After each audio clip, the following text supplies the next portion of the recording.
This is Claire Wilbur, everybody, and I'm the new and improved Fu Manchu wild dog. Yes, Just thought about that. I don't know, that kind of rhymed, didn't it? that did. But yep. So I'm Dr. Dale Brown. We're both here working together to help and inform not only our surrounding community here in Clarksville, Tennessee, but hopefully this message and information benefits people around the world. Yes. And so let's quote unquote circle back. Let's hammer out the news with the CDC. What do you think before we go into a little bit more? Because we got some amazing testimonies to share and things like that. We're going to talk about how healing has been and function has been restored to several children in our clinic when it comes to gastrointestinal problems. This is severe, long-lasting constipation. Just some really amazing testimonies. We'll talk about the science behind that and how healing has come to them, thank the Lord. And then now we're like hoping and praying, the both of us, because you've got a little bit of a story too of how you got into the realm of, again, pushed into that category by the quote other side, the pro-vaccine pushed into the anti-vaccine side of things. But it's like we're vindicated.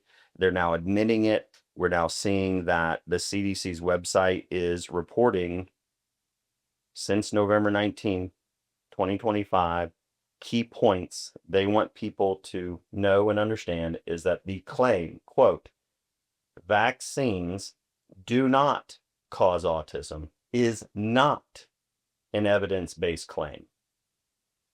And like right there, I screenshotted the CDC website years ago and put it into a presentation that I would give to parents for information, for truthful information. I would be able to show them how this was a lie years ago. Right. And that says vaccines do not cause autism. Straight up, CDC website from years ago, 4 years, has always said vaccines do not cause autism. And supposedly they had all of these studies. And then on top of that, to hit this next point real quick, there is no link between vaccines and autism. No link, meaning there is no scientific studies out there whatsoever. That's what they wanted people to believe. Right. But okay, hang on. Yeah, okay. You know what's ironic? This is what's funny to me. Is the same, I would send people to the same CDC because that's what everybody wants to feel, like, oh, if it's not on the CDC, it's not real or It's not true. So It's bogus. you Yeah. can go on there and you can look at each vaccine ingredient list. And what's interesting, it's like vaccines don't cause autism, yet when you get over to the page and you are looking just as a visual on what is going into a child's body, including, it's like the adjuvants, the aluminum, the thimerosal, formaldehyde, polysorbate 80, aborted fetal cell lines. And it's like it's fragmented abortal cell. So just remember that it's fragmented and therefore it's not so toxic. But then when you study actually like how you genetically modify organisms, you inject fragments of DNA. Right. And you can initiate changes in DNA. And also you can initiate autoimmune responses to those fragmented cells, which then now recently, I know going a little off topic here, this was not planned, but the reality is like with the leucovorin, the folinic acid, high dose folinic acid, because a lot of children with autism have autoantibodies against the receptors needed to pull folate into the brain, and utilize it for cognitive and neurological function. They have this, it's upwards of 75 to 85% estimated in the peer-reviewed literature that children with autism have that autoantibody. Well, they know that the cell lines used in vaccine manufacturing have folate receptors on them.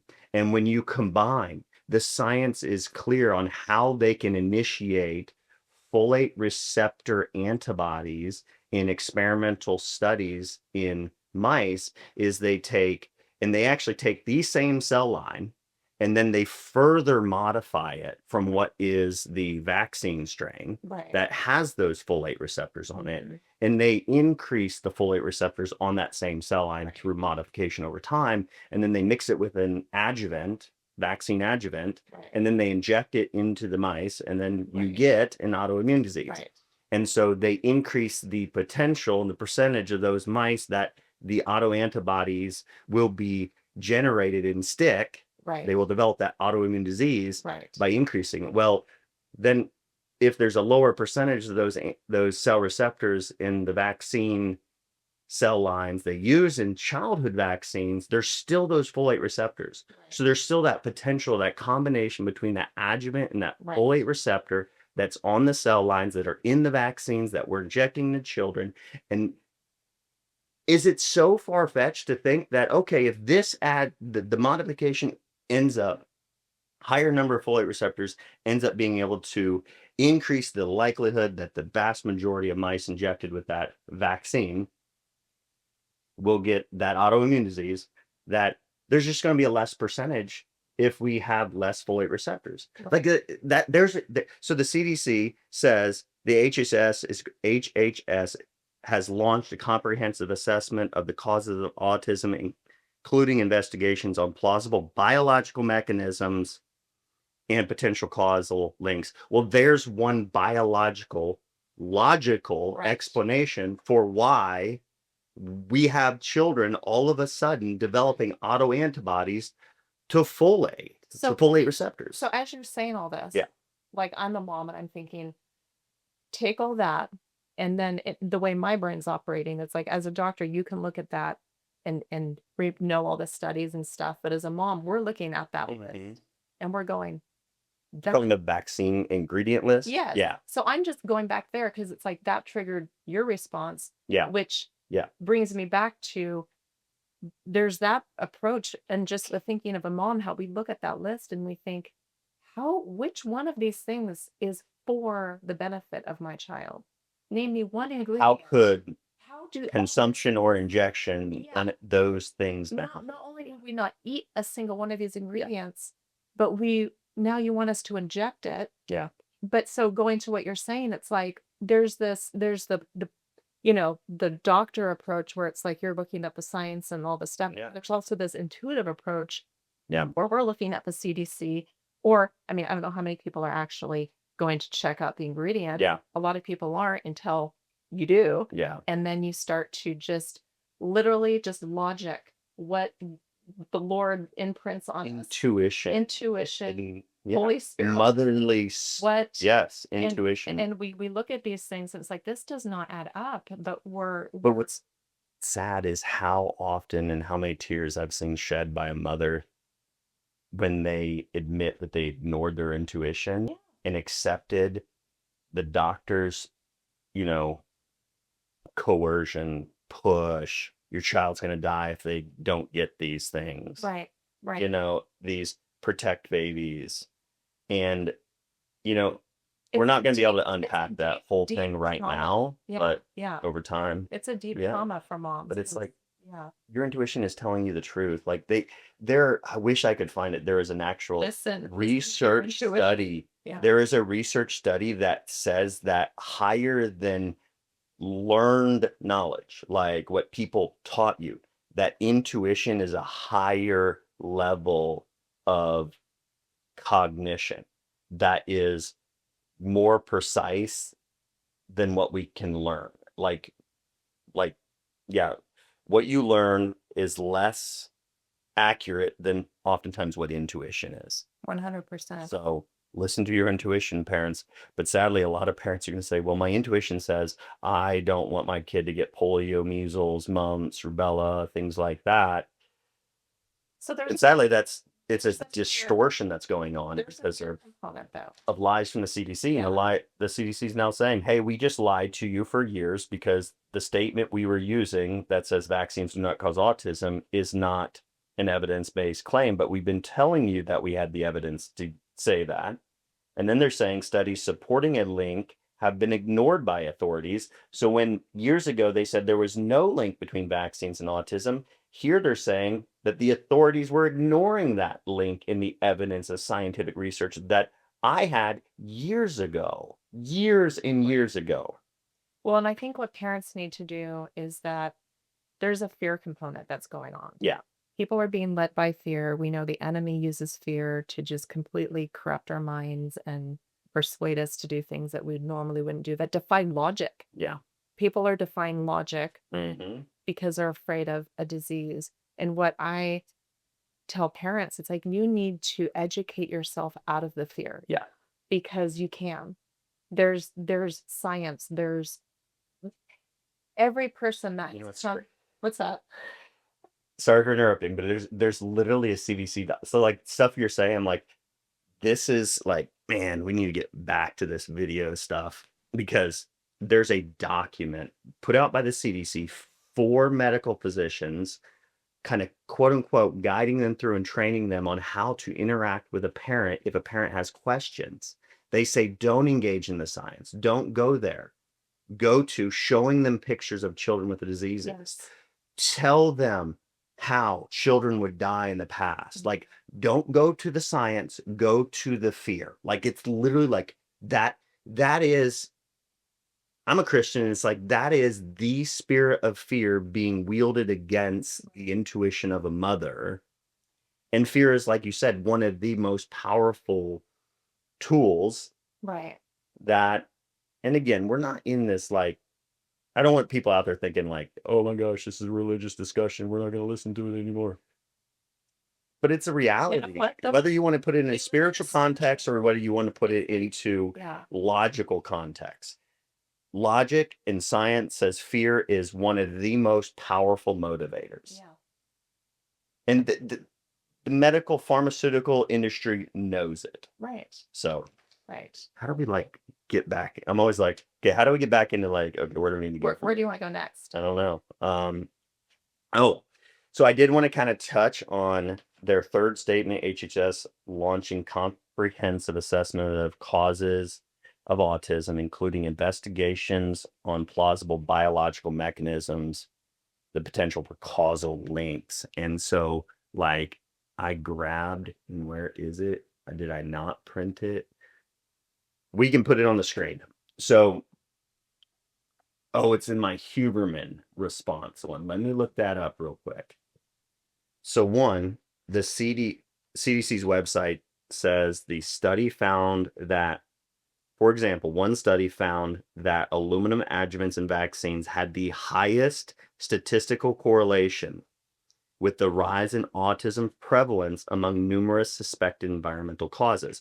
And this was one of the studies that the quote unquote authorities chose to quote ignore. One of the key points is, and I really want to know who those authorities are. Right. And I want to get a Right. little edgy here. Yeah. I Do want to know the names on the Epstein list, just like I'd love to know the names of the authorities who chose to ignore the science showing that vaccines had evidence to be the, where was it? The highest statistical correlation to be suspected to causing autism. Aluminum adjuvants did. So it's like they ignored, chose to not tell people, doctors, the public, parents, mothers, those authorities destroyed the lives of children with their choices.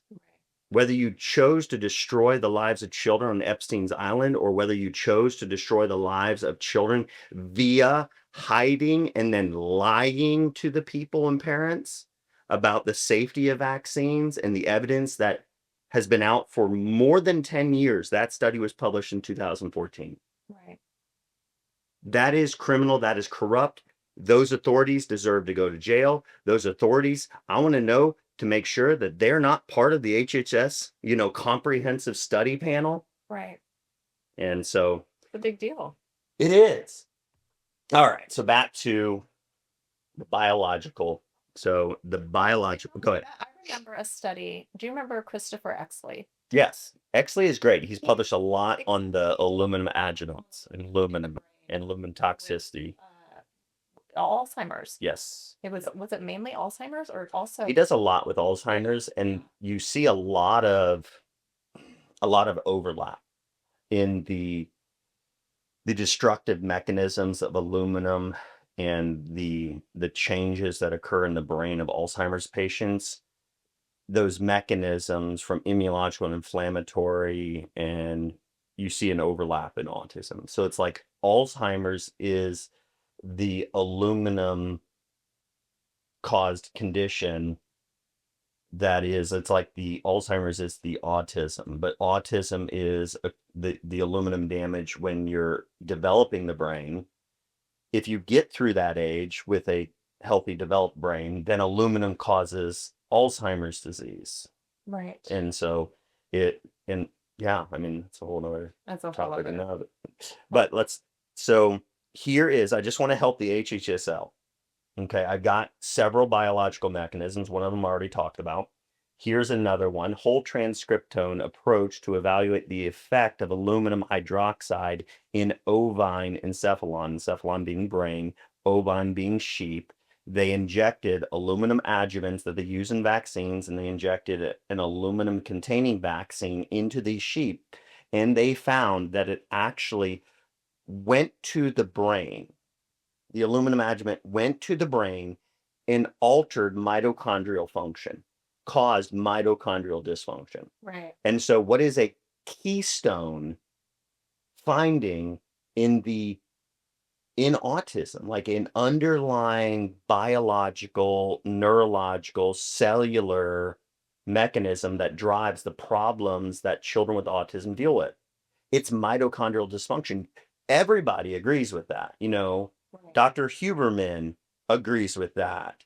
Dr. Whatever the guy's name that he interviewed, who said that mitochondrial dysfunction is the underlying cause of autism, but vaccines have no evidence. I'm like, what do you mean they don't? Right. Here it is. Well, and what is the mechanism of action when you're injecting anything into the body? Yeah.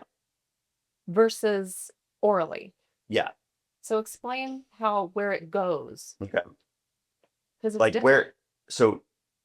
where the ingredients go, or Why is it? so there's an immunological Yeah. difference between injection versus ingestion. Mm-hmm. Ingestion goes through mucosal barriers, okay? And there's a more logical stepwise process and more of a regulated inflammatory response. There's more of a Th1 response than there is that Th2 or Th17 type immunological response. Those responses are more highly inflammatory, more mucosal destructive.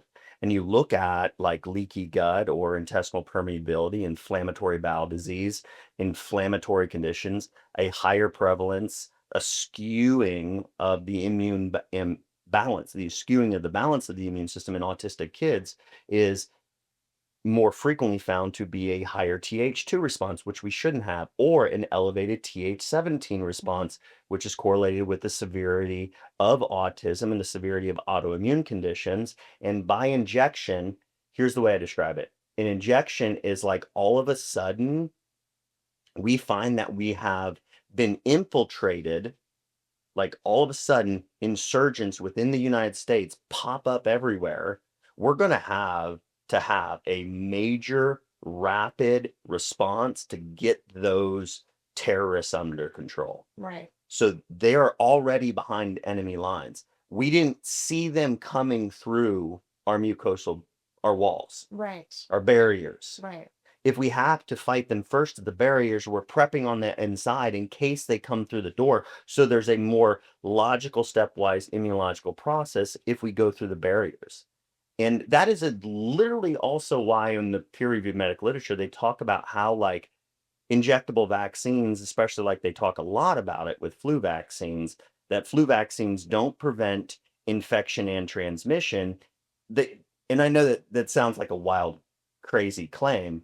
I don't think But it again, is I didn't wild. prep that, Yeah. but I can get that evidence later for you, and we'll have another one. But it's like they openly discuss it, but then they tell people you got a flu vaccine so you protect grandma who's going through chemotherapy.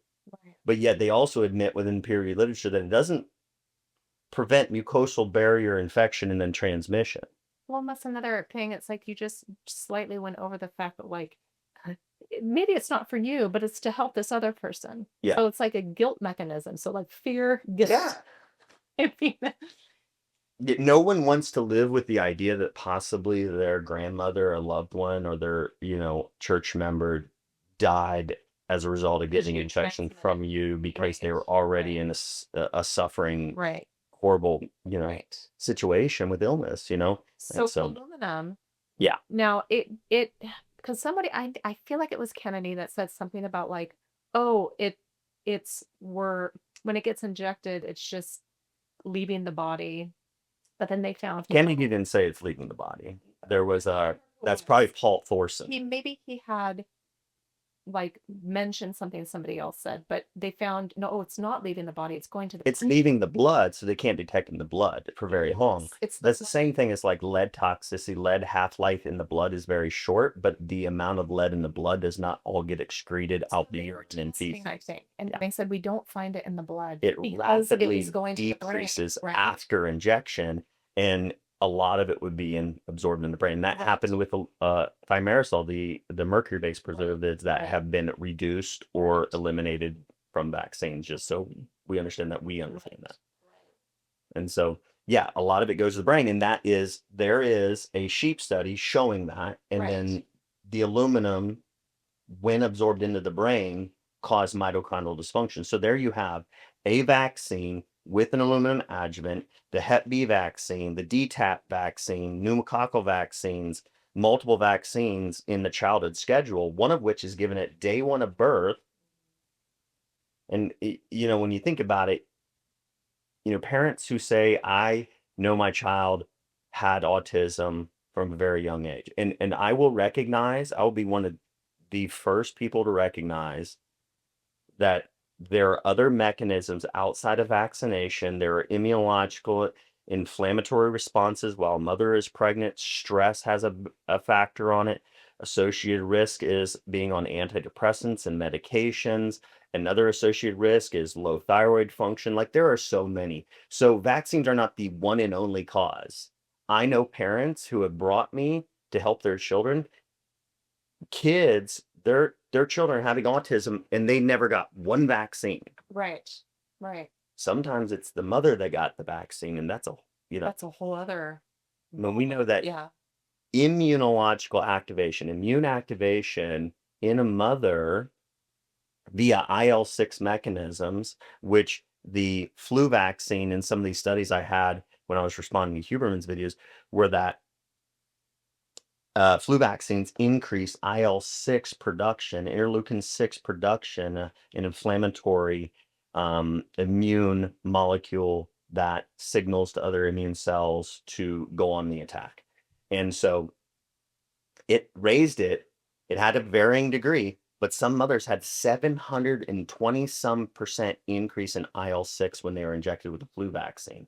And then just Google it. There are multiple studies. Just take IL-6 and autism, and you will find evidence that they correlate maternal immune activation and upregulation. The higher IL-6 levels in mothers pregnant can induce changes in the brain in their children. So if there's an event or there's a choice to stimulate the immune system, like get that maternal immune activation, that alone, not this, flu vaccines don't have aluminum.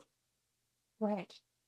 So we can't just blame aluminum. And I'm afraid we're going to kind of hang our hat on that if we're not careful, and then say, okay, we're going to clean vaccines, we're going to get aluminum out, and now they're safe. That's what is going to be attempted to kind of bargain with Right. reality of there's many other mechanisms and we need to hit them all, and that is one again. And here's another biological plausibility by which vaccines are being used to induce, and again, I kind of think they're being used to induce because a child with autism makes the pharmaceutical and healthcare system like 20 some $1 million, and that stat is back in 2010.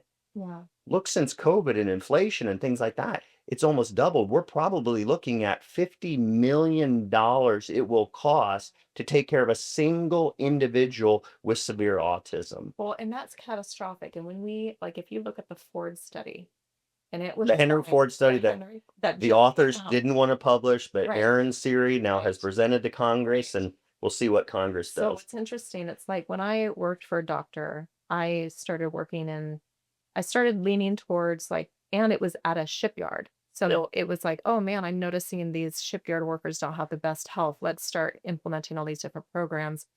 The idea was because we're trying to lower the cost of healthcare expenditures. And what is so crazy, it's like when you look at like what is crippling our country, it's healthcare costs. Yeah.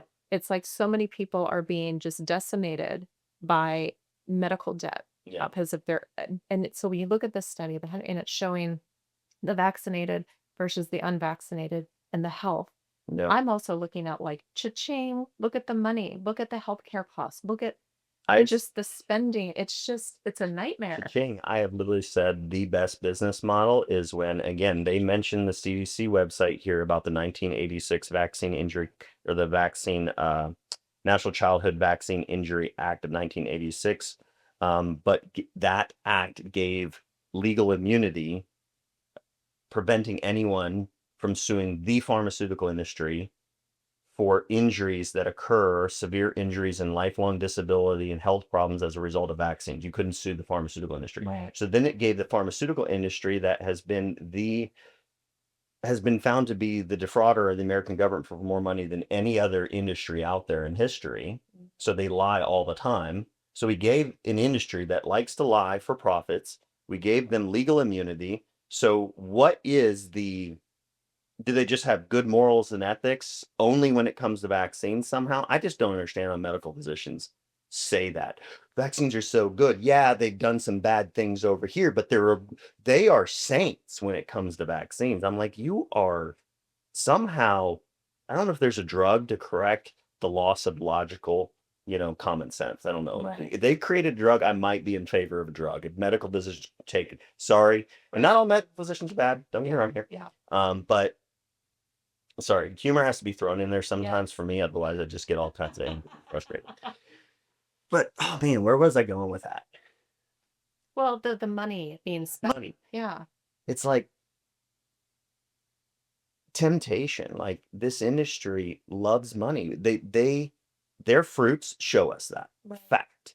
So what is preventing them from saying if we dose vaccines in a certain way, which there's no continuous monitoring of vaccine safety at all, there was never any real true vaccine safety studies done in the first place at all, except for comparing one vaccine to another. And as long as the two of them have equivalent or similar negative effects or whatever, well, it's safe. That's like a 9 millimeter versus a 9 millimeter, or a 38 caliber versus a 9 millimeter. It's like they're two firearms. You're still going to do a decent amount of destruction. And if you just say a similar number of people were injured or killed by those two pistols, the pistols are safe because this is the placebo. Well, it's not a Right. placebo. It's not an inert, non-harmful, completely safe substance like a saline injection would be. They've just not done that with childhood vaccines, And so, what is keeping the pharmaceutical industry from saying if we just dabble with vaccines enough and cause chronic diseases like autoimmune and autism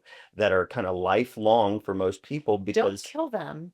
Just keep yes. them sick.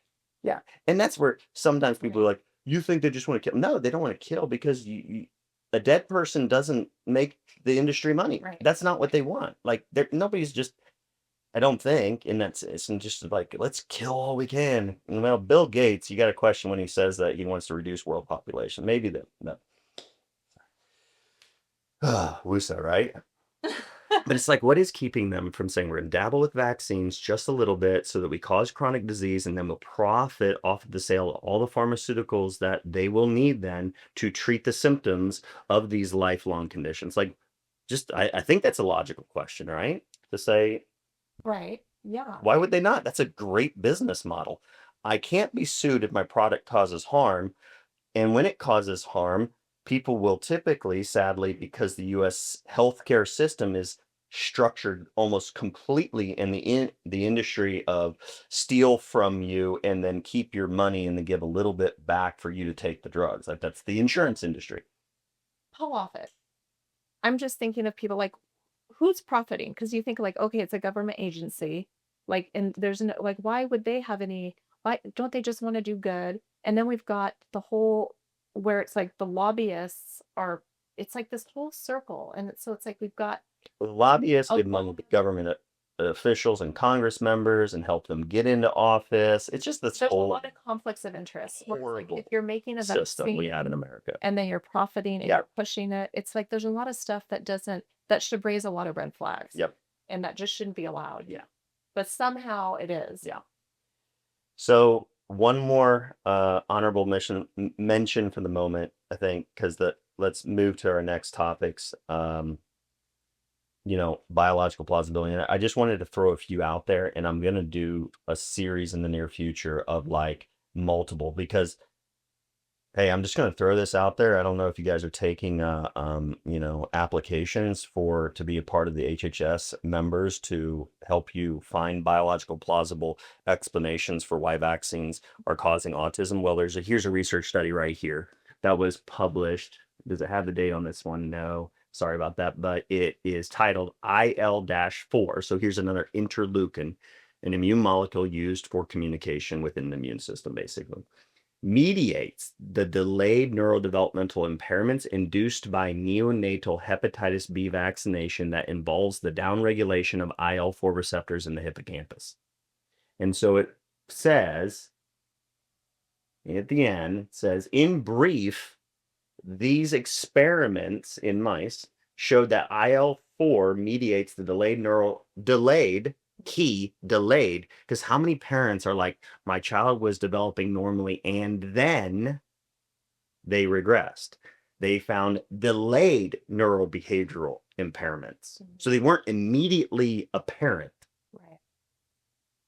Induced by neonatal hepatitis B vaccination. So the newborn hepatitis vaccine we give to newborn baby humans, which involves the permeability of the neonatal blood-brain barrier. But it's like there is a animal experimental trial and observation of like a mechanism by which behavioral changes were induced via hepatitis B vaccine that we give to our newborn babies. So it's like, did they ignore that? Where's it at? Because it should be, because it's already there. It's been published since years ago. I've had that for probably, I know, before COVID. So it's like, again, that was ignored by authorities. Right. There's a ton of stuff. And this is a major medical journal. Right. So, all right, enough. But how do we sum that one up, that category of discussion here? I mean, how do you feel as a mother? How do you feel as you see this today, as the CDC publishes and changes their stance on? I think there's a sense of vindication, but with all the things that have come to fruition, it feels like there's still something else that they're like a gotcha thing where it's not fully there yet. Yeah. It's almost like I'm hesitant to see what will come of it, because to me it's like this should be given and sent out. There should be a system that sends like medical physicians who administer vaccines. You need to know this and know this right now. You need to stop saying to any parent that vaccines don't cause autism, because you don't have the ability to say that, because if you do, you are lying. So I get because you have no evidence to say it. We get a notification on our phone from Costco. Right. Your lettuce needs to be thrown out because it has, I don't know what. Yep. How is that not possible for medical doctors to be like, hey, just FYI, we need to stop doing this, stop doing that? It sounds like common sense, but there's a reason why they're not. And it's like, there's just so much. When we met with that rep, what was his, well, we don't have to say anything, but the rep that, the Congress member down in Robertson County. Yeah. He could not fathom the fact that no double-blind inert placebo study had been done on any of the vaccines. He couldn't wrap his mind around it. I feel like and many wanted to say, so you think we should go back, as if it would be, and that is their scapegoat. Their scapegoat is, well, now we'd be neglecting children if we didn't give them the vaccine, so we can't go back and do the original safety trials that we should have done. So then it's like, then every observational study on the DTP vaccine, which is the world-renowned, most widely used vaccine in the world, the one that was taken off the American market because it harmed and killed so many children, Which led to is now the being given to all these third world countries. And every study, every single observational study ever done and ever published, it seems. And I'm okay if somebody wants to try to send me something that counters that claim. I'm literally saying what has been claimed in the research, though, found increases between 5 and 10 times the excess mortality in the vaccinated group versus the unvaccinated group. Right. So it's like, if that is it, then it is completely unethical not to at least go back and do the studies. But then it's like, how ethical would it be if that is the observation? I don't want my kid to be in the my children, my 5 aren't vaccinated. I don't want them to be selected to be put in the vaccine arm. I'm not gonna be like, oh, so you want to figure out if that's true? I'm not even gonna take the chance on my child figuring out, being the one that is the martyr to figure out that we should have done that safety trial initially, but now that we see that there's huge increases in death in children in these other countries when they are vaccinated, I don't want, yeah, my child would be one if they died to be that statistical significant correlation between the vaccine causing the death and then the future children amongst the world would be saved. I could, I couldn't fathom sacrificing my I was child gonna for say, that you don't purpose. want to participate in child sacrifice? Like, so no, Mr. Congress member, I don't want a placebo-controlled trial done on children because I want to utilize the evidence that we have that's literally just vaccinated, unvaccinated. Yeah, it wasn't set up and organized. It just happened. And we observed more death in the vaccinated, less death in the unvaccinated. I think that's what parents need, is that. I think the issue also, it's like when I think about as a mom and we're looking into all this stuff, and it's like I'm not a doctor, I don't have a medical degree, but I'm a human that knows how to read and I have a brain and I can articulate things. Yeah. And I happen to have people like James Lyons Weiler, where Yeah. James, Love James. help me with this study. Is this a legit iPad study? EU, throw Yeah, it's like, how do you like, can you help me? Is this a legit study? You know, it's like he can help you articulate this is how it was done. This is what the, you know, Yeah. so it's like as a human and you just have genuine curiosity, you can find things out. So it's like when us moms start going to the medical what is it? We would show up at these meetings at the HHS, Yeah. different things when I was looking Trying back to help in help the Washington. authorities So not ignore the science, right? well, right. That's So what we were trying to. we're trying to figure out like, hey, do you see this study and this study? And it's like, I don't know if we're just being ignored because it's like, oh, they're a mother. Well, no, What the CDC is admitting that you were being ignored and they were ignoring right. the science that you were trying to get them to read. Right. Or they had already read it and just So we being would ignored. show up to these meetings because we felt like we are confused. Is it because doctors aren't aware? Are they so busy that they don't have time to investigate? Because when you're going back for continuing education, they sure as heck aren't Well, educating about the newest science on vaccines. this is what it comes down to. This is what it is. It's either ignorance, they don't know, or it's evil. Choose between the two. Right. 'Cause you Ignorance or can't be evil at ignorant. this point is what is controlling the medical system to keep on claiming that vaccines are proven safe or proven to not cause autism. You're choosing ignorance and you're going to continue to tell the lies that have been told to you. You may be ignorant and you just don't know. Or are you part of the evil who are spouting these lies? And there's a difference. There's ignorance and there's like nescience. And nescience is when like you You're don't using one of them $15 words. I don't know what that means. no, I've it's never heard that word. you Have you ever heard that word? it Oh my gosh. Okay. someone's gonna probably correct me, but I am almost positive that it's like when you don't have the information available to you. Yeah. When you don't know the information available to you Yeah. is nescience. Ignorance is when you do have the information available, but you choose not to look. Yeah. And so it's like ignorance and evil, that's pretty close. Yeah. Because if you know, I would say that that would apply to that representative that we talked to, or that Congress member we talked to, when he was literally like, you're throwing studies at me. I don't want to look at it. I don't want to go over your PowerPoint presentation. Like, he chose not to just even shut read. it down. Yeah. Like, it's like, why are you shutting it down? And how else are we supposed to go about this conversation Right. other than here are documents that make me as a parent concerned. Right. And I feel we should give these documents to medical physicians and parents so they can make an educated decision. He didn't want to look at documents. He didn't want to read them. He said, it's a difference of interpretation. It's not the little, I don't know how else to interpret this study that says that a hepatitis B vaccine causes delayed neurobehavioral problems in animals, and how that doesn't at least call into question, we're vaccinating newborn babies. Could that be happening in humans? That's a logical question based on that scientific research. And there's no other conclusion that I feel, there's no other interpretation that I feel we could come to other than, hey, it's at least a logical thing to ask is we Right. may be screwing up our children. Right. And I feel like the science is almost built into us without needing to even know the things, all the numbers and the statistics. It's almost like that science is downloaded. The understanding is built into it. Understanding because out of logic, which the Lord made us in a way to where when we go out into the wilderness, like you eat bark and mushrooms, and it's like there's like an instinctual. I don't need really feel. I mean, slippery elm bark is actually really good for a salve for the gastrointestinal system, so you can mix this. No, but it's like But I don't eat we it. have an instinctualness to Yes. us that Yeah.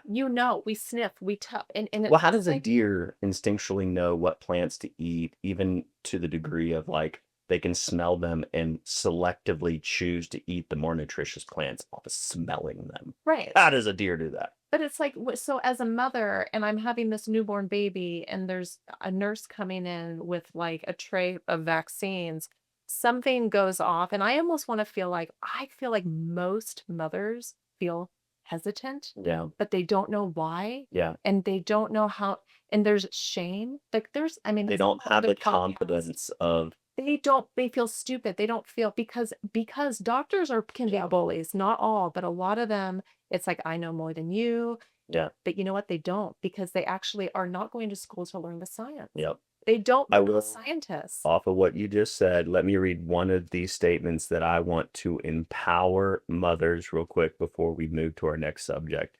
So, this was a document put out by major medical institutions and even governments around the world, talking about it was geared towards a document for how they were going to promote or coerce or convince the public, the people, to take the COVID vaccine. And so I'll just read it to you. So this is Emily Brunson. She's an MPH PhD associate professor of anthropology at Texas State University. She says, I think we need to avoid the trap of thinking that information or knowledge is enough, because for a lot of people, and when you look at hesitancy and parental vaccine hesitancy in the US, the group who is most likely to purposely choose not to vaccinate are highly educated. In speaking with them, these people who have read the primary literature themselves and they are correctly interpreting it, so it is not a misunderstanding.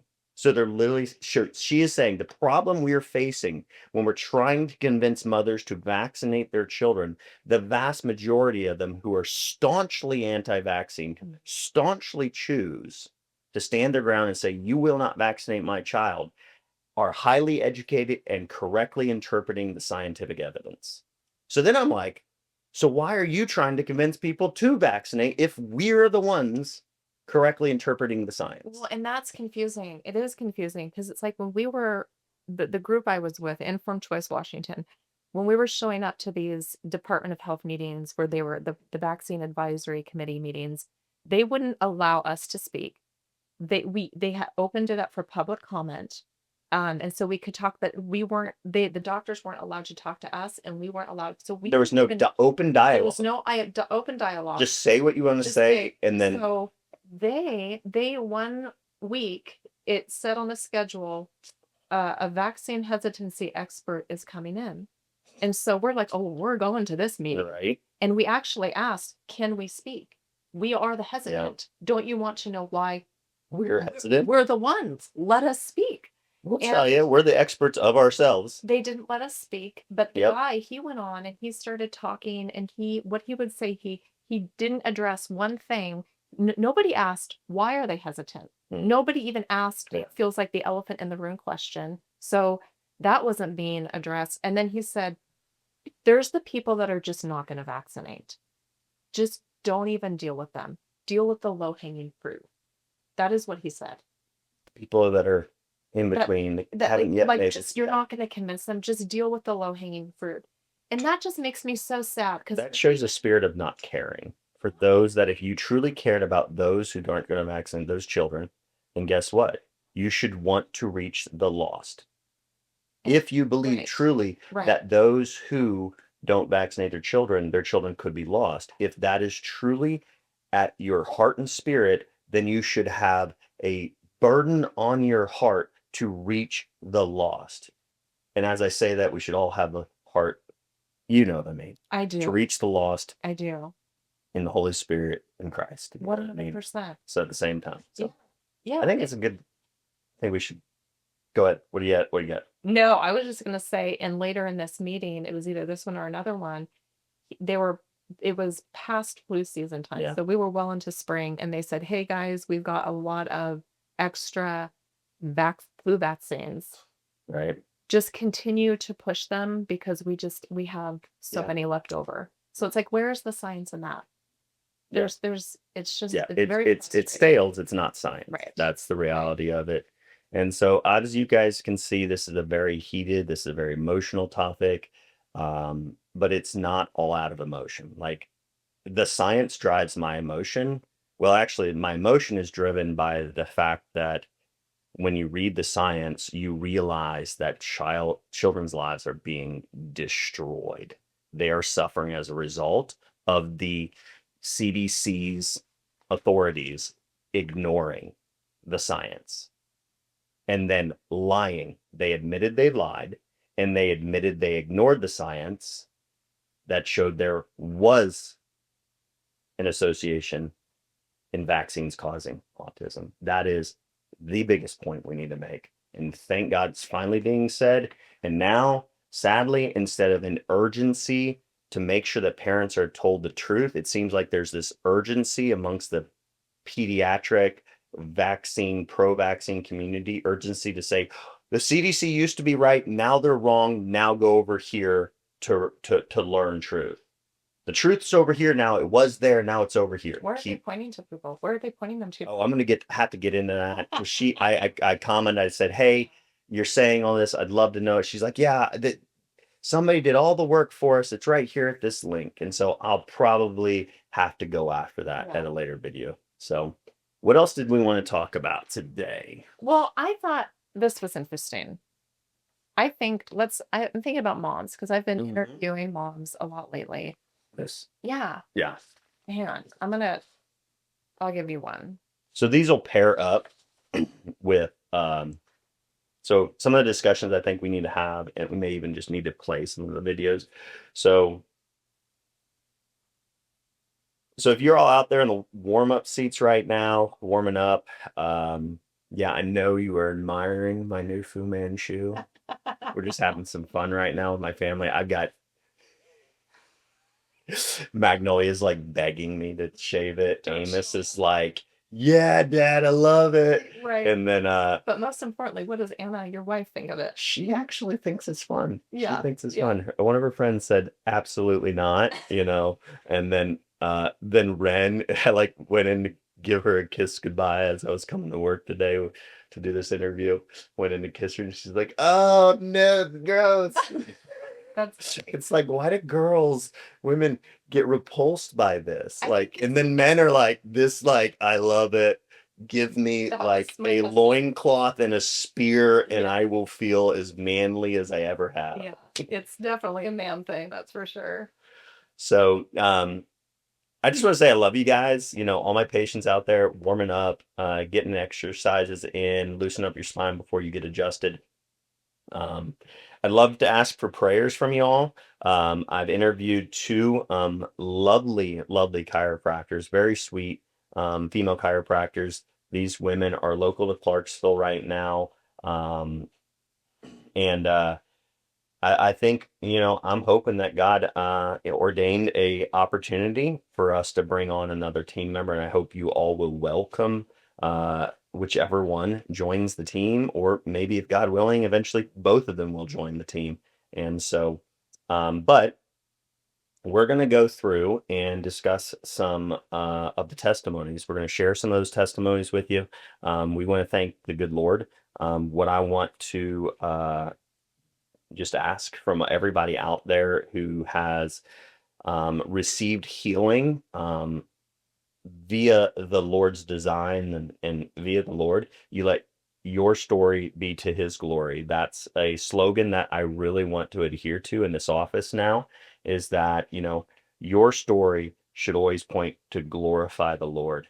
And so sometimes he uses miraculous healing, and sometimes he uses the works of, chiropractors, the works of mothers and fathers, changing nutrition, education, information, things like that. And so, but still, it is God's provisions. It's God who ultimately is the healer of us all. And so, Amen. these little girls, it seems like several babies and little girls. And which one do you want to go to first, probably? I mean, there was the one that sticks out to me the most. I can't remember her name, but she was the one that we kind of developed Yes. this whole purple crying. Yes. I had never heard of purple crying before, and I texted Dale after the interview and was like, "What in the world is purple crying?" Well, actually, I looked it up first, and then I was thinking, I feel like we need to address purple Yeah. crying because this, to me, I'm reading what it says it is and that it's normal, and it just I think it was this mama, wasn't it? nope, No, the other one. that mama right there. Yes, yes, Yes. yes. Good morning. Can you tell me a little bit about yourself and what brought you to Wild Roots Wellness Center? Yeah, so my son Jameson here was having a lot of trouble with gas.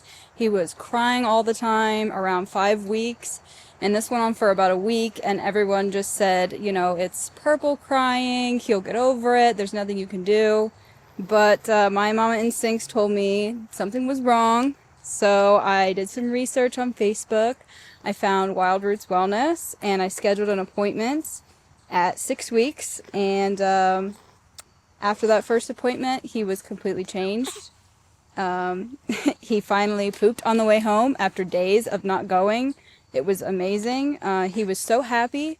He was just smiling, and you could just tell the relief was just instant for him. So That is awesome. So,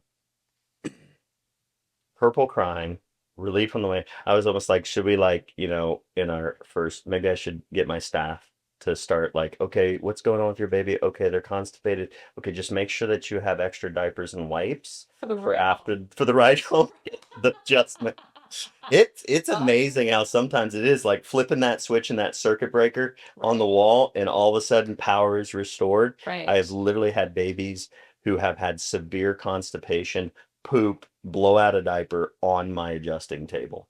Yeah, and so now it was on the area of the adjustment table that is like that leather or pleather, Oh, good. that fake leather. So it wasn't the carpet part, the upholstery part of the. Because now I'm probably like thinking, oh my God, is my other patient's going to be like, which table was that? Because I don't want to lay on that table. No, Nope, everything's nope. clean. But it's like that is the power restored to the way in which God designed the body. And that little baby just, you could see how happy and content he was there in that mama's arms. I And know, so, I know. yeah. And not just that, but it's like when it is so stressful, and for our nervous systems as a mother, Yeah.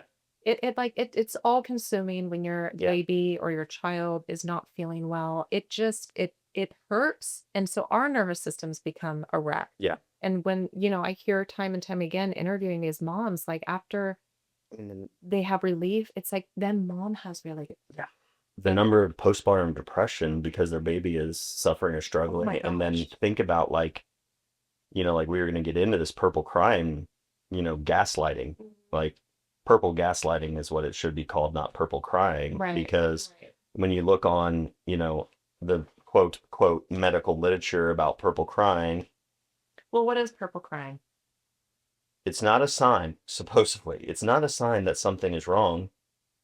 It's a developmental stage. The term comes from the purple acronym, which helps parents understand what's happening. Peak of crying. Crying increases around 2 to 3 weeks old, peak at 2 to 3 months, and then eases between 4 and 5 months. This didn't happen with my kids. Unexpected. crying can start and stop without warning. Resist soothing. That's one of the questions I ask mamas is like, they're a little fussy lately. I'm like, okay, so one of the big telltales that if this is occurring, bring your baby back in sooner than later Right. for me to evaluate their spine to see if I can help relieve the suffering that obvious. If it is very hard to soothe them, babies want to be dry and clean. They want to be in contact with mom and dad. That Yeah. helps their nervous system regulate. They, so it's like, are they feeding well, peeing well, pooping well, and sleeping well, you know? And so if they're doing those things well, in one of those things is usually the cause of, or is there a button pushing on like you're going to be able to figure out Right. babies don't just cry for no reason, especially when it's extreme suffering communication type crying. Resist soothing. That is not normal, but they're saying it's normal. Even loving parents may find nothing seems to calm their baby.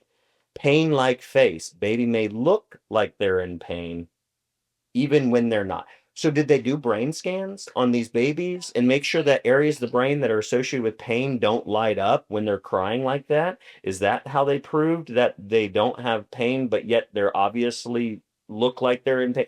They obviously look like they're in pain, but they're not in pain. Okay, how do you, is that like the CDC saying that vaccines don't cause autism? Do they have the same amount of science to say this as they did that, which is nothing? Well, and I think that there's just certain facial expressions anyway that are painful that seem, it's like, isn't crying the only way babies communicate? Yes.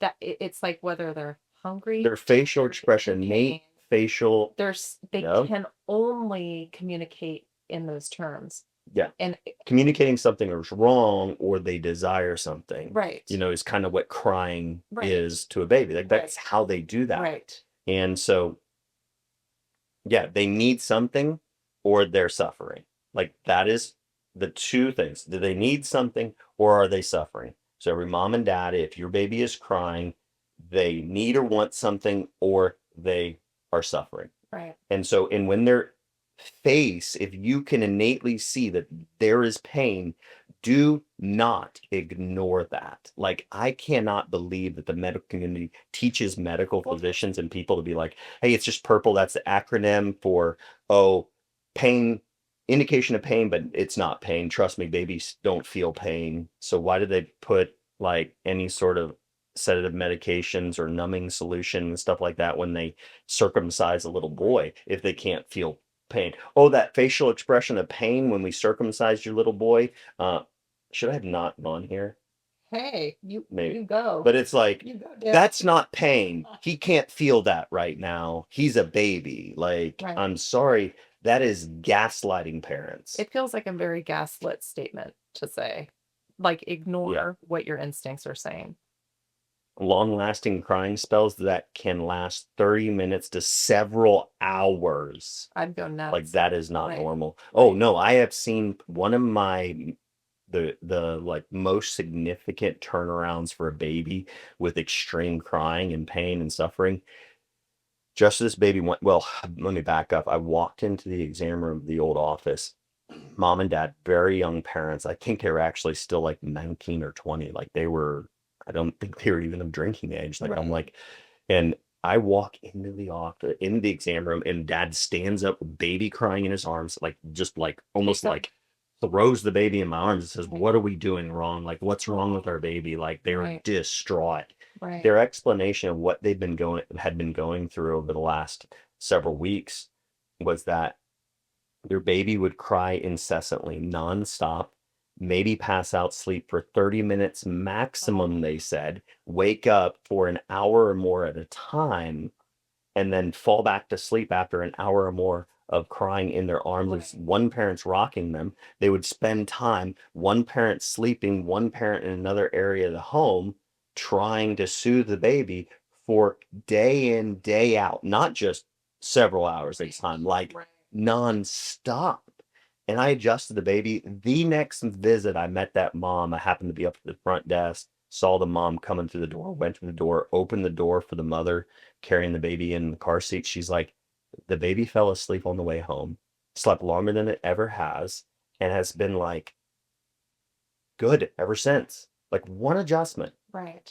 And so it's like, I can go into the science, and I've got a couple here where it's like the incidence is somatic dysfunction in healthy newborns. And basically, this peer-reviewed medical study published in 2017, Journal of American Osteopathic Association. These are osteopathic medical physicians who are doing the research, not chiropractors. So you can't say I'm biased, and I'm going to use biased research that published by chiropractors wanting to prove that what they do is scientific.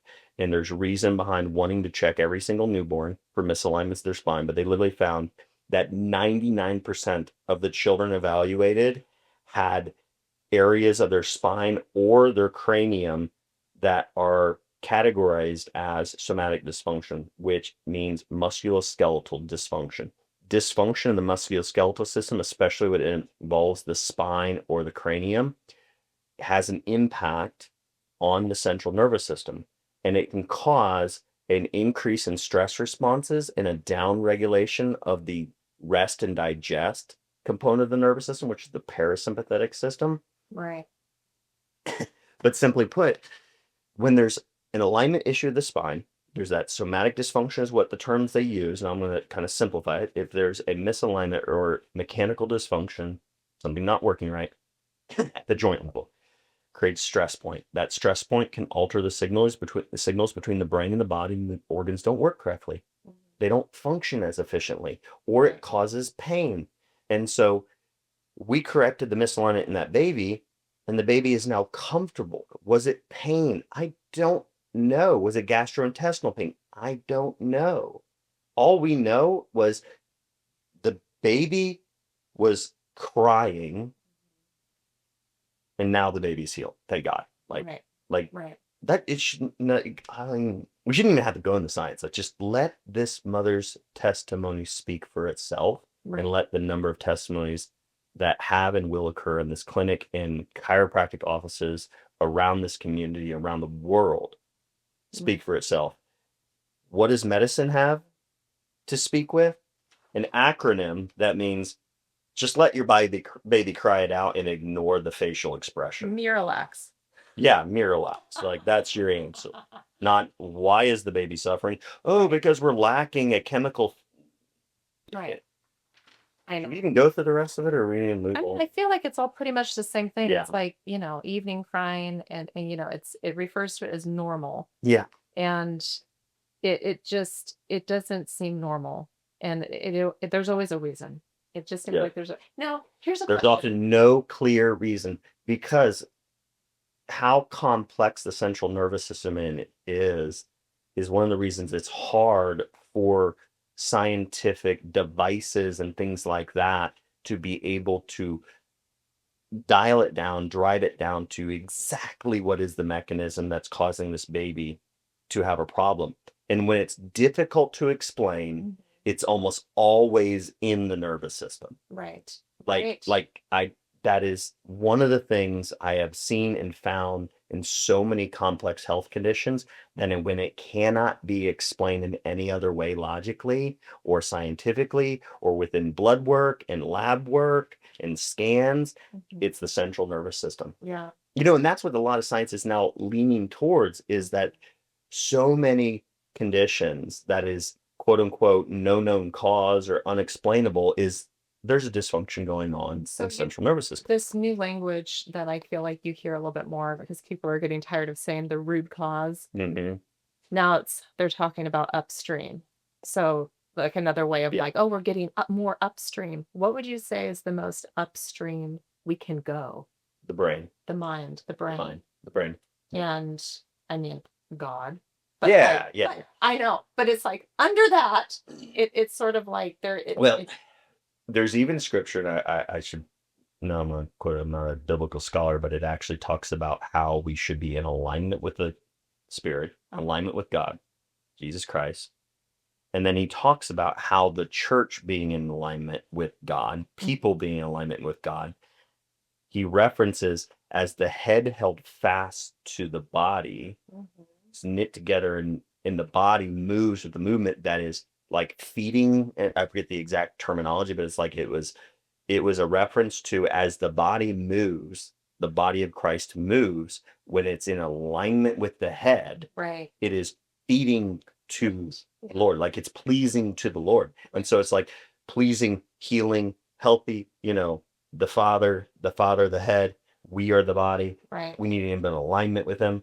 And if we're not, dysfunction and problems result. Right. And so it's like God would never use an inaccurate analogy. Like he's going to use something that is true. Right. So chiropractors, what do we say we do? What do we do at the core principle of what we do is scientific, evaluation of the spine is in alignment. Can we improve that alignment to allow the body in the head to do what it does best, functional? Right. You know what I mean? Like that's Right. like, oh man, I Well, love. earlier you're saying it's like akin to like the laying on of hands, Yeah. in a sense. Yeah. And And I had, man, love Mary Beth. And she, to me, I would say like God called us to lay hands on the sick. And she was like, I need to question that, Dale. And she kind of checked my heart on that. And I'm like, no, I don't want people to believe that chiropractic was what was the laying on of hands when the disciples laid hands on the sick and Jesus laid hands on the sick and things like that. It's not, those were miraculous. Those were healing miracles that occurred solely due to the Holy Spirit and the power of Jesus. right. But in parallel, God didn't give pharmaceutical factory made synthetic chemicals to children to heal. He didn't call disciples to go and do that. Right. So it's like, it's a parallel, it's a similarity. It's not Right. the same, but similar. Right. And so, that's just like, I wish all I had to do was lay hands on the sick and pray over them, and every one of them healed. And I've seen that, but because I've adjusted people. I adjusted one girl. She was a volleyball player, hurt her shoulder one time, and I just love to share this with y'all. And I met her at the old office on the weekend. No, it was on was it Thursday? It was Friday, I think. She had a tournament coming up over the weekend, and mom was like, her shoulder, can you do anything? Can you try and help? I came to the office, I adjusted her, and I adjusted her shoulder, and I would be like, okay, move it. And she like cringe in pain, could see the facial expression, which we probably should have ignored it, because like babies, I think high school or volleyball players, if they have the expression of pain on their face, we should ignore it too. Oh, for Sorry, sure. I can't help but be like sarcastic about the purple crying issue. I'm sorry, Ignore it all. but it's like, Take a Tylenol. she couldn't raise her arm up, and my buddy, man, gotta give it nomads. Like if you want an organization, like my buddy Tyler Amon, who is local to Clarksville that I met years ago, he helps, and he helped build a Christian organization that goes and does missionary work overseas in multiple Arab countries and places, and nomads. And he had been hanging out with me the week before, and he was telling me about these healing miracles that he was able to witness as they were ministering to people, and like crazy things heal.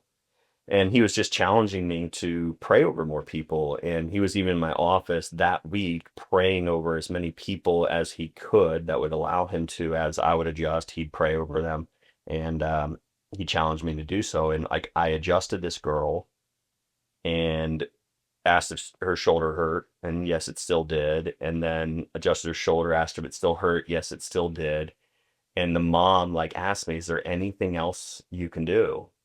And I literally in the moment said started saying, I'm sorry, there's nothing else I can do. And like literally it was like Tyler, the spirit said, hey, you haven't prayed over her. Right. So I put my hands on her shoulder and I prayed.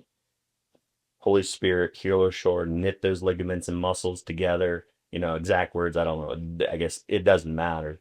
But literally let go and said, raise your arm above your, I'm tearing up over here. head. And she goes like this and looks at mom, and mom's like, are you kidding me? And she's like, no, it doesn't hurt. She went and played the whole weekend.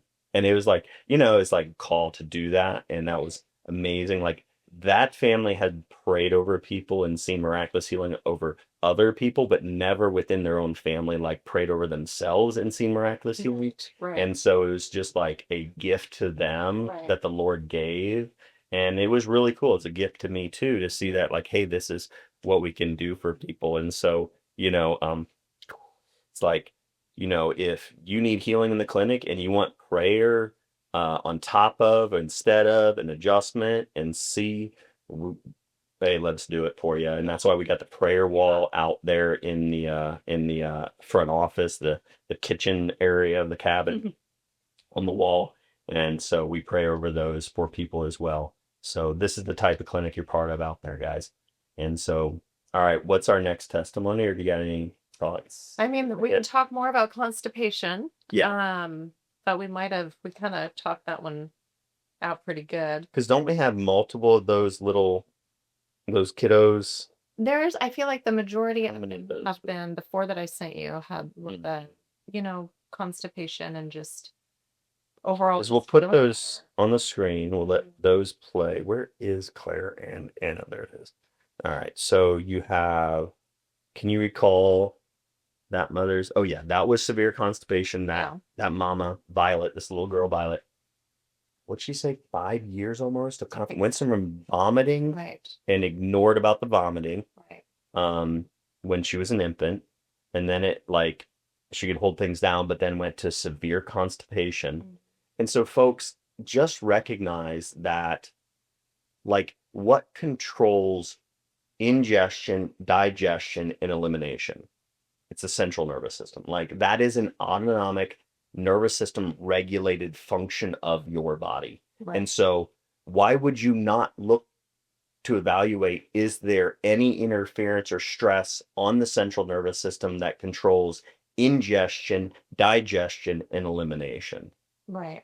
And so after that mama saying, after 5 years of constipation, even having to go to extremes of enemas and medications and things like that, doing it on a routine basis to this little girl, and advised by the medical physician to do all that because they have no other answers.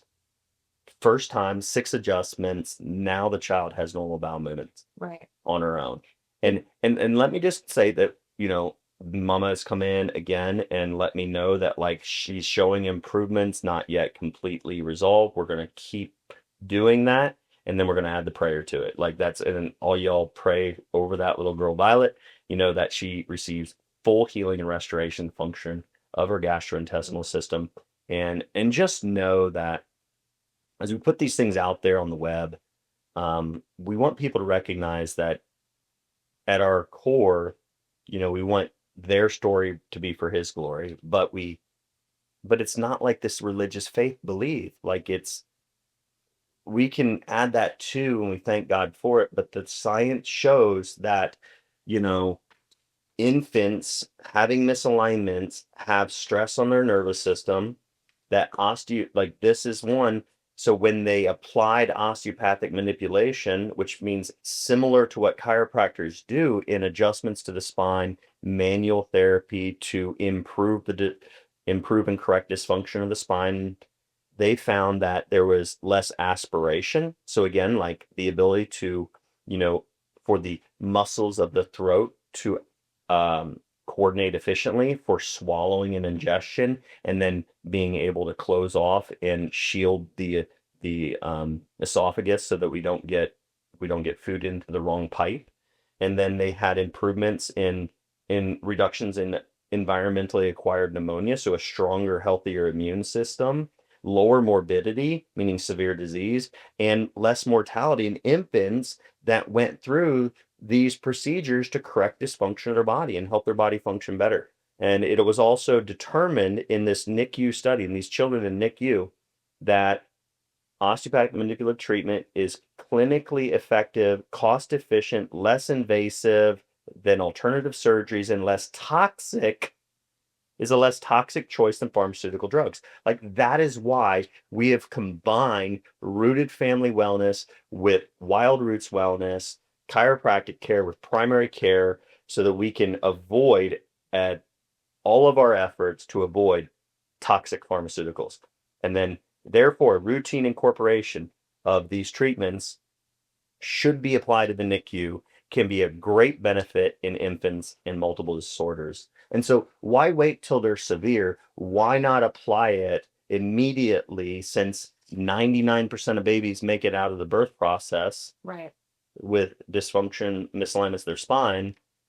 Why not correct those because they cause some level of stress before we're in the NICU, or before we go to the ER, or before mom is, wondering why if their baby is purple crying, Or failure to thrive. failure to thrive. So many The different things. number of chiropractic testimonies in the failure to thrive Right. area. Mhm. Like, man, how many babies right now are suffering because they don't know this type of stuff? So you all share it, please. Well, you know what comes up for me as you're saying all this, and it's like I'm always thinking of like the other realm sometimes, like the spiritual realm, where I think about all this stuff, like I wish that they would have known. And then I look to where how trying to avoid the toxic medications and all this stuff.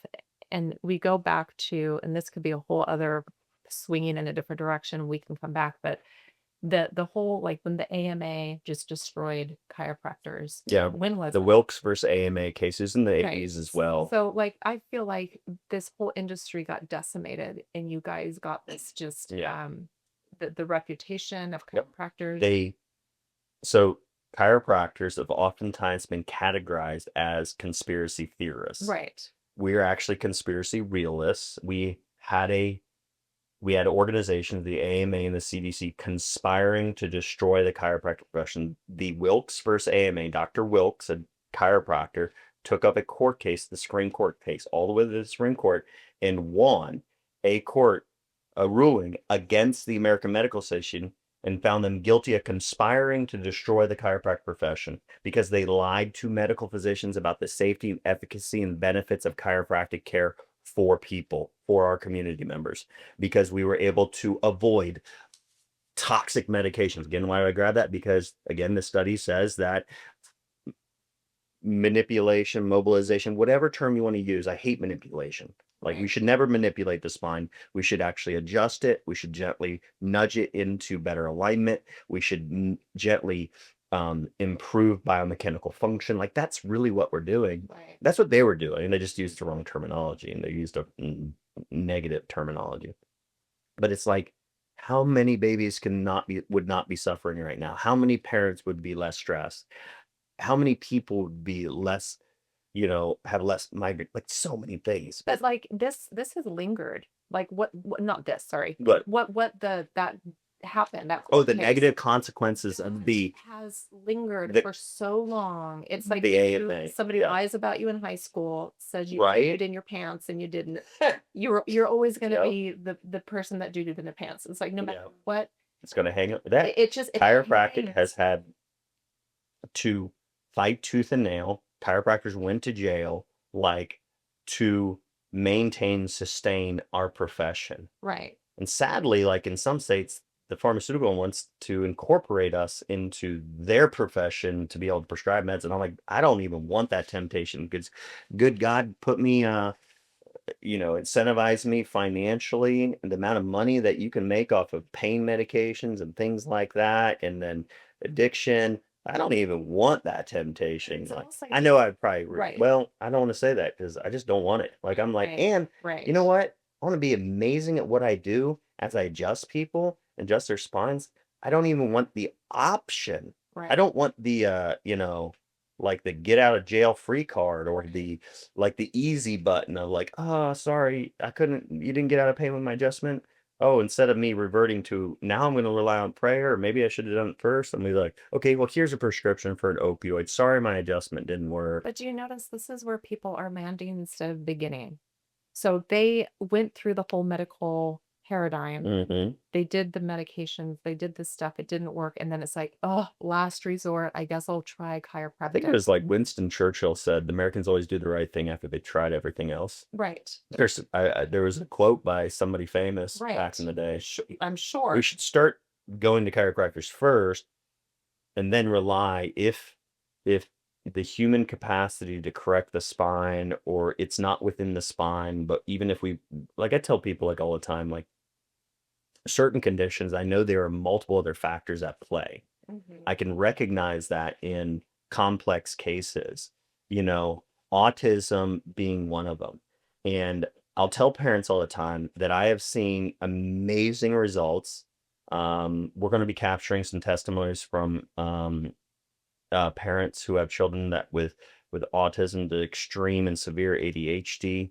We're going to be allowing them to tell their stories to ones that would nonverbal kids, adjust them, and within a few weeks, they're just an explosion of vocabulary. Right. And you know, and what has driven me to study, functional medicine, functional immunology, and now functional neurology is because there's additional tools needed to, once you remove stress, but the damage has been done. Yes, the stress in the spine nervous system caused a less capacity to be resilient against the environmental stressors, whether it be vaccinations or others, or diet, nutrition, or the maternal environment. Um, once, yes, you remove that stress, that's what allowed the fire to catch ablaze. But now once the damage was done, we need to rebuild, and removal of the stress or the factor that caused the susceptibility isn't necessarily going to rebuild the brain completely. And so, but sometimes we see this jump, we almost consistently see some level of improvement in children with autism, but there's like a plateauing with that one tool. You remove that interference from brain to body, but the brain's been injured. Well, now you have to get the brain functioning better and healing better. And that's where, we're going to go into some of the things that we're building in this clinic and we're developing to help children further and further with neurodevelopmental delays. And so, but yeah, see, that's my ADHD now thinking like, what was the major point? Did I hit it, or was that good enough? Did that all make sense? Good thing we have a good editor. Right? Or we don't need to edit out. This is like real life. Yeah. Y'all can, we're real people, right? And we want y'all to be informed because, man, we want you to be disciples for Jesus Christ, but also we want you to be disciples of the chiropractic, and this clinic. Go out, reach those people who are sick and suffering, and then allow us to show them how their body can function, how they can heal, how they can get better. Like, let's Right. help our community members, um, you know, suffer less. That's kind of like what do we want to see. Right. So, what we got for some of the other ones? So we got Violet on there. Well, I didn't know. Sorry. Yeah, I didn't know if we wanted to segue with like some common like patient questions, or like when you're talking about like bringing people in, it's like, well, what does it look like for somebody who's first coming in, or yeah, when someone's coming in for the first time? Because I remember when I first went to the chiropractor, I was in high school, I was in track and field, I was having horrible, what is that muscle? so that's awesome. Yes. It was anyway, I was doing, but I remember the first adjustment of like, oh my gosh, is he gonna break my neck? Like, Yeah. and then you get into the role and you're like, do whatever you want, Right. But Yeah. it's like I just think about the people that are first coming to chiropractic, and I had some questions. So it's like they're coming and they're thinking, Well, and let's hit real quick since yeah, you put people's mind at that like break your neck type of scenario. Okay, it's not like John Claude Van Damme right, or Jackie right, Chan, I'm right, not gonna take your head and twist it. right. Like, so when we do a chiropractic adjustment, the techniques that I utilize, I use instrument and manual being by hand. And so I use more tractional forces, which are, when you look at the structure, the alignment, the bony structure, ligaments, Mhm. you have a safer effect. Which even the standard, like what most people are familiar with, the what is called a diversified technique, which is a rotational type adjustment. There should be not just head full beyond normal, range of motion rotation, but you should have some cervical spine rotation there. In those techniques, something similar to that, I do a lateral bend and coupled motion. It's called a coupled motion because when you laterally bend the neck to the side, your spinous processes actually rotate away Mm. under normal biomechanical motion. So it's like you flick the hand under and in the same direction as the spinous processes are supposed to move. So I don't do that mechanical rotation, forceful rotation that some would perceive it as. But the safety profile and that diversified technique that's amazing for restoring biomechanical motion, breaking up scar tissue, things like that. It is a very effective adjustment. Why is it so scary for people? Like, because they're Probably movies and things like that. And like, then, how close yeah, is a chiropractor to actually breaking someone's neck?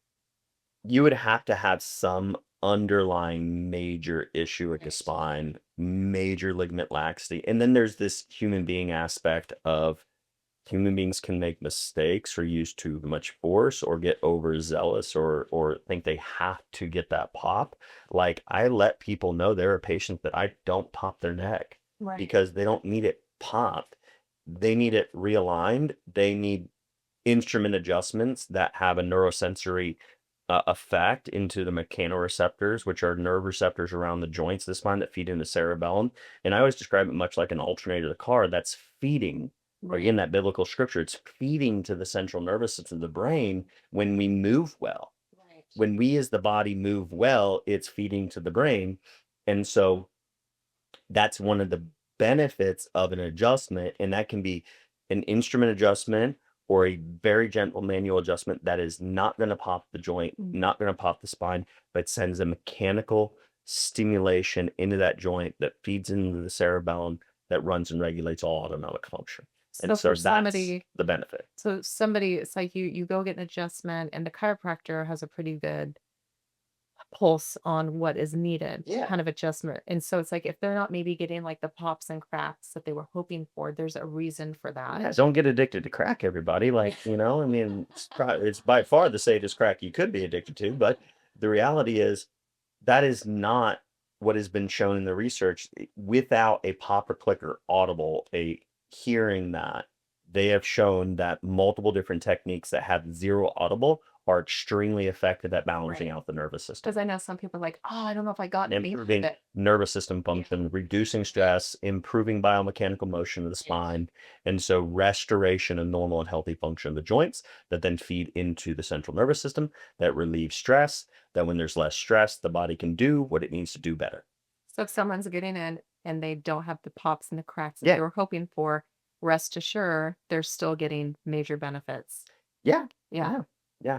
I mean, as long as the application of chiropractic is done, skillfully, Right. and that's the reality. And so I don't take the head and twist big, and let's just, and the reality of like, people talk about strokes, you know, after chiropractic adjustments, and sometimes it's actually an osteopath that did it, but they call it chiropractic when it behooves them to again conspire to point blame Right. or cast shadow on the chiropractic profession, sadly. But you know, to reduce that risk, you just don't take the head and over rotate it. Like that's the main mechanical reason you could have damage to the artery. And so that's why I don't do those techniques. It's further reducing it. But statistically speaking, they've done research and research is published that shows that you're more likely to have a stroke within those few days after a medical physician's office than you are to have a stroke after a chiropractic visit office. Right. So like by the numbers, you have a greater risk going to a medical physician having a stroke Right. because there's a lot of medications that increase your risk of stroke. I mean, aspirin increases brain bleeds, hemorrhagic type strokes. Right. Well, And so, anyways, I don't know if we should leave this in there or not, but it's good. which part? All that. And I then- don't know, or is it good? Y'all. Well, Sure. I mean, people are wondering. These are Yeah, questions that's that, true. like, I'm a patient. I'm also a patient. So it's like, these are the things that we wonder as a first-time patient, I guess I should say. I don't or want not to being create the fear that doesn't need to be there. We can edit out that part. I'm just saying it's like, Yeah. these are normal, natural conversations that like people might be afraid to talk to their doctor. They I'm shouldn't be leaving it. afraid to talk to you. Right? Yeah. And maybe we just leave it with that little back and forth and About- let Sam decide. Yeah. So the other thought I If think you guys have questions about that, your worries, you do desire, no clicks and pops, communicate to me what your desires are. And I do. I have people that seek me because a chiropractor hurt them or something like that, made a mistake. Human beings make mistake. Let's have forgiveness. But let's not blame one person and believe that the entire profession is always going to adjust you that way, always has that risk. I mean, there's so many people that I've had in my clinic that when you walk them through, you explain what I just explained, the way in which we adjust. You use force that is beneficial and necessary, but you never seek to just pop the spine. You never say, well, I didn't get it, so I'm going to use more force. That's when you could get into that Right. that zone of risk. And so Right. that's why I tell people, like, I use what I feel is appropriate. I'm not just going to pull or twist on the spine until I get a lot, like, Right. you know. Right. And so that's what's nice about instruments, that I can rely on them Right. that get an effective neurological benefit, apply an adjustment that benefits the patient, but no need for a pop or click. And so, yeah. And so some people need manual adjustments to release the spine, to what I call unlock the spine. Right. And then I have patients that I'll transition from that unlocking type of adjustment, manual adjustments, and then I'll move to more instrument and less manual and very, very subtle manual adjustments. And that's kind of how I work in my clinic in phases of the spine, you know. Right. So Do you feel like there's chiropractors out there that are doing things that you wish they would be doing because it's giving the whole community a bad rap? yeah. Yeah, I do. Do you want to elaborate or just I- leave it at that? So if someone's coming in, okay, so Let's there's shine light on the good right now. let's shine light on the good. If you are someone that's like just coming in when you're in pain, because like there's people that are like, I'm not going to come in until my neck is killing me. Yeah. Or That's why I don't brush my teeth unless I have a cavity. okay, Until my tooth hurts, then I'll brush my teeth. right. So how's your hygiene? Well, I mean, I brush my teeth once weekly or neither, not. There we go. Because you chew on bark. Yeah, exactly. I mean, Like this concept, that is a reactive care model. Right. That is why, where was the study at? That is why trends in U.S. children's mortality, chronic disease or conditions, obesity, functional status, and symptoms. That's why the U.S. health of U.S. children has worsened across a wide range of indicators and domains over the last 17 years. Because why? Because we've been focused on a reactive medical model. Oh, no symptoms, no problem.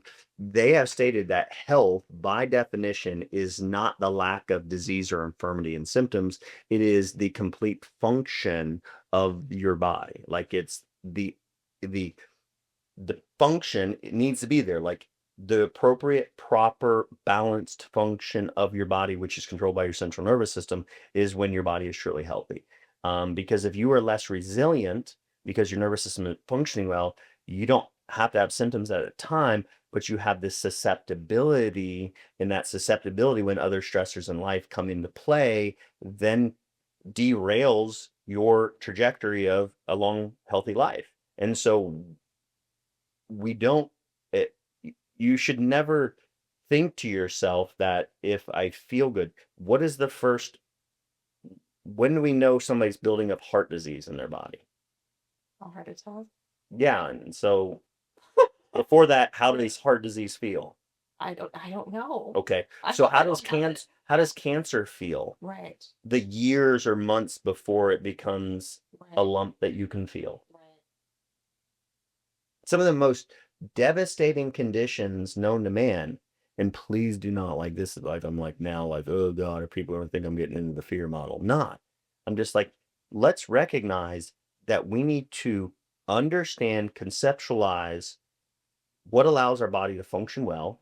We need to feed our body well. We need to adhere to the 3 T's of chiropractic philosophy, which are thoughts, traumas, and toxins. So if we have physical injuries and traumas, which can start from the birth process, or in utero constraint, which means while in mother's womb, or is mother's alignment, mother's uterus constraining the movement of the baby, thus kind of crunching baby up. And those cause misalignments. Those misalignments cause stress on the nervous system. The stress on the nervous system lessens resiliency and adaptability to other stressors, and then disease ensues. And so we need to just say, how do we take care of the physical traumas, especially the ones that negatively influence the central nervous system and spine?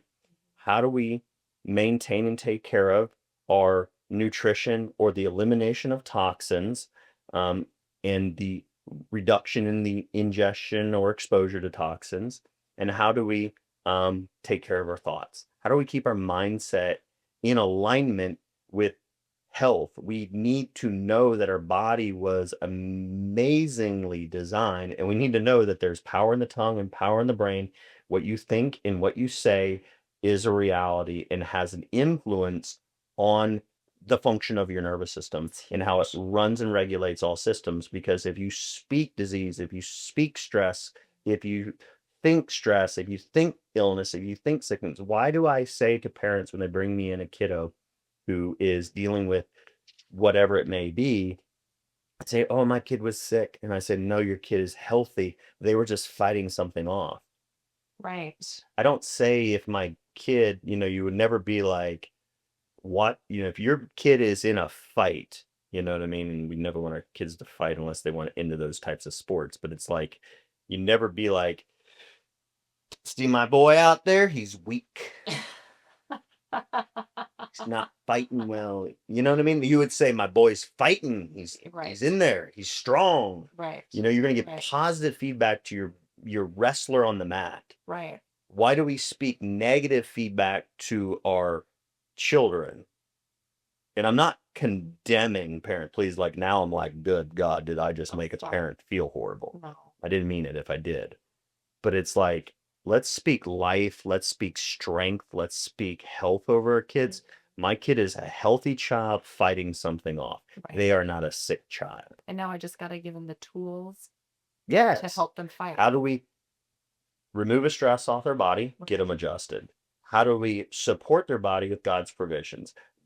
Grab elderberry, grab a supplement that is known scientifically to support the immune response or support the ability to downregulate inflammation and not just squelch or suppress it, because then we have more risk of inflammation and problems when we take things like Tylenol. It's more of a suppressive effect on the nervous system, not actually a beneficial effect Right. on helping. Let's support what the body is doing, not counter the body's responses that, yes, reduce symptoms. Like that's the medical model, is reduce symptoms that counter the body's natural, inborn, ingrained, innate intelligence that helps them fight off an infection. Infection, the perfect example is to give them Tylenol, you actually lower the fever. The fever was an intelligent design by God put into the body to help downregulate the ability for bacteria and viruses to infect cells. Right. Our cells become more resistant against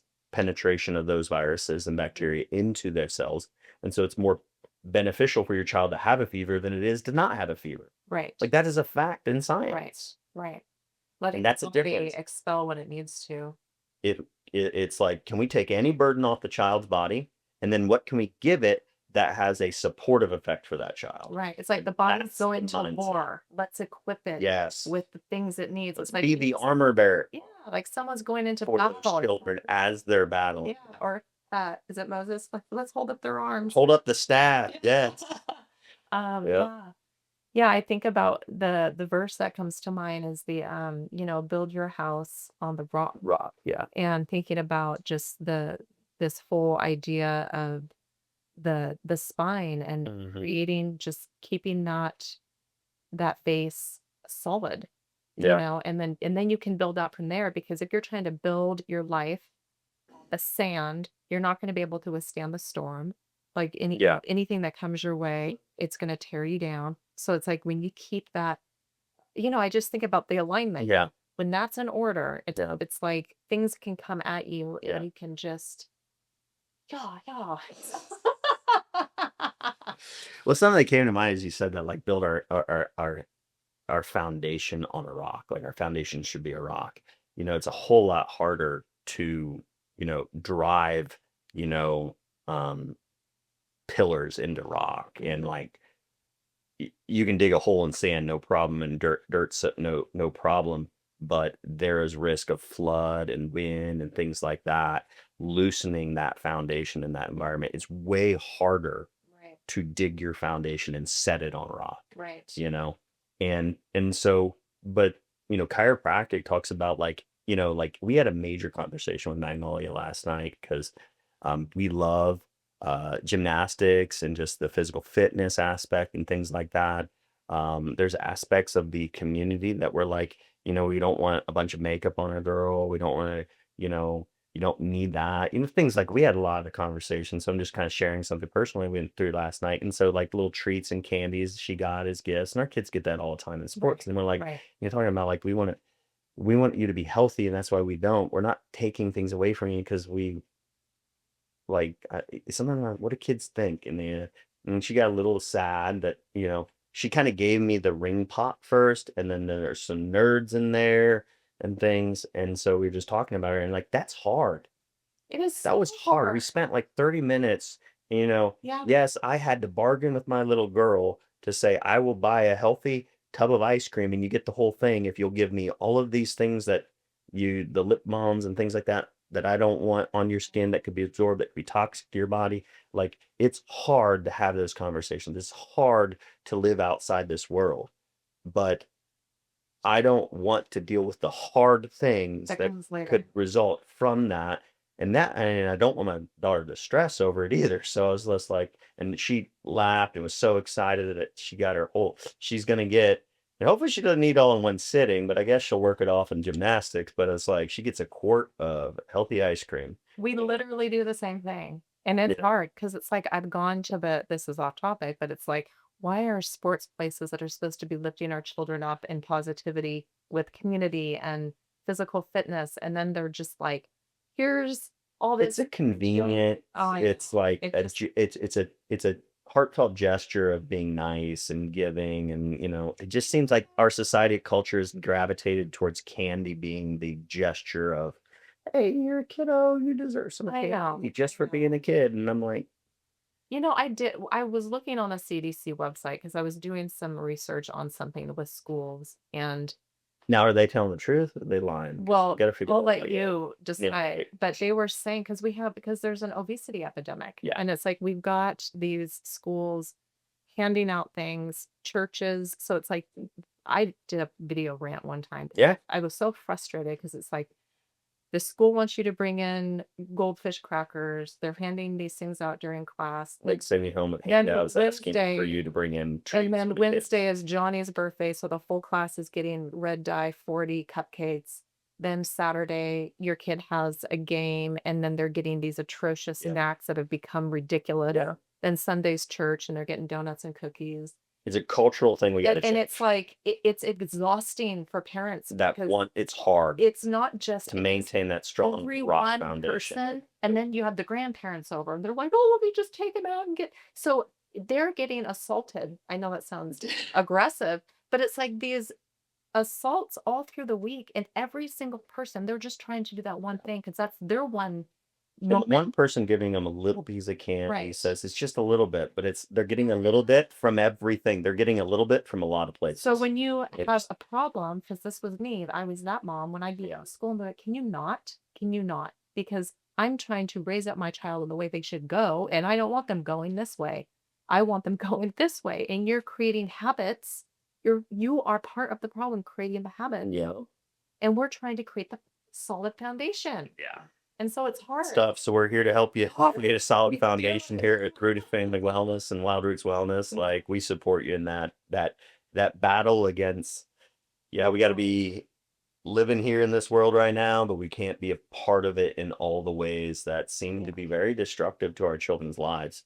And in those scenarios with food and candy given out, it's not this like there's no evil intent. No. It's like now the evil one has intent to cause a little girl, to have image issues, and because of all the candy he got people in the culture to give her, resulted in this depression. Like like I just don't want my little girl to deal with that. I know, same. But I also don't want her to have a complex of like You don't want them to stress have an over eating everything that- disorder, but yeah. you also want them to feel confident with what they're feeling their body with. Yeah. And it's like Yeah. it's like you just got to educate and love them.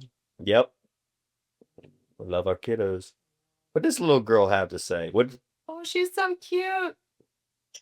Good morning, Abby. Welcome to the Wild Roots Wellness Center. Can you tell me what you love so much about chiropractic? I like to play. You like to play. You like to play. Does it feel good when you she get likes to adjusted? play real? Yeah. Yeah. What's your favorite thing? to play. You like to play? I like to play. Is it a fun place to play? Is it a fun place to be? Mila? You get excited when you're gonna get adopted? Do you enjoy Dr. Dale?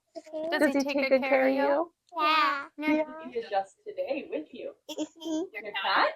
Mhm. Shit. Did he adjust your cat today? Mhm. Can you show me what he did? Can you show it? Do you want to show me? Show me what he did. Here. Give me a hold it. Show it. Show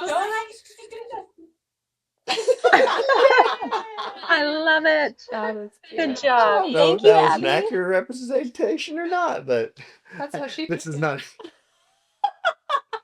But man, like I love it when little kiddos like I'm like so many little kids in the clinic bring like their stuffed animals to get adjusted. I'm probably gonna have a flood of stuffed animals to get Yeah. adjusted. Like I don't know what the fee charged to be for, Right.